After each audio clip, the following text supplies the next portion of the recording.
Nakausap niyo na ba si VP Sara habang nagde-develop itong mga pangyayari sa Kamara at Senado kahapon? Ano yung naging reaksyon niya? Sa atin naman po, no, we were just updating her. Pero yung malalim na pag-uusap, hindi pa po kami nakakapag-usap. 257, attorney, yung pumobor sa impeachment kahapon, mas marami ito sa 215 noong 2025. Ibig sabihin, posibleng mas marami yung kumbinsido sa committee report ng House Committee on Justice. Is this a cause of concern for the defense team? Well, tayo naman sa defense team, Sir Ivan, hindi naman tayo talaga tumitingin sa numero. No? We're just focused on our defense. Now, I'm pretty sure, in all fairness to the members of the House, I'm pretty sure they have their own personal reasons why they voted yes yesterday. And we respect that. So sa atin naman po, hindi naman nagbago yung preparasyon natin. Nakita naman natin, nandito na rin hahantong with the pronouncement and the developments the past few weeks. So, ano lang po tayo, handa lang po tayo para sa next stage ng proceedings na ito, which is the Senate. Yes. And attorney, yung iba ho nagpaliwanag ng kanilang yes vote kahapon, ang kanilang dahilan ay nais talaga nilang mabigyan si VP Sara ng pagkakataong sagutin ng mga alegasyon laban sa kanya in an impeachment trial. Well, we respect that position, Sir Ivan, no? And that's exactly what we plan to do, to give her the best defense possible. Yun naman ang pinaghandaan natin ng matagal ng panahon.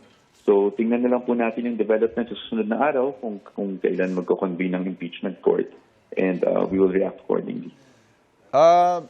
Isa ho sa mga tumatak na statements ni VP Sara tungkol sa impeachment, noong una sinabi niya she wants a bloodbath.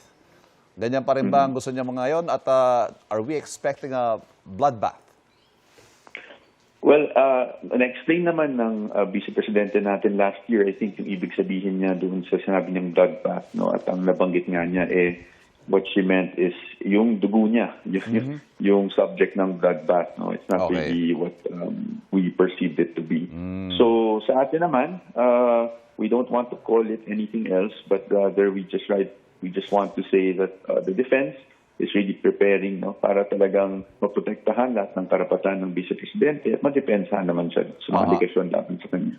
Attorney, hindi pa kasi namin naririnig, hindi pa naririnig ng publiko ang magiging sagot ng defense team ni VP Sara kung paano sasagutin yung mga alegasyon laban sa kanya, yung confidential funds, yung unexplained wealth, yung pagbabantaraw sa Pangulo.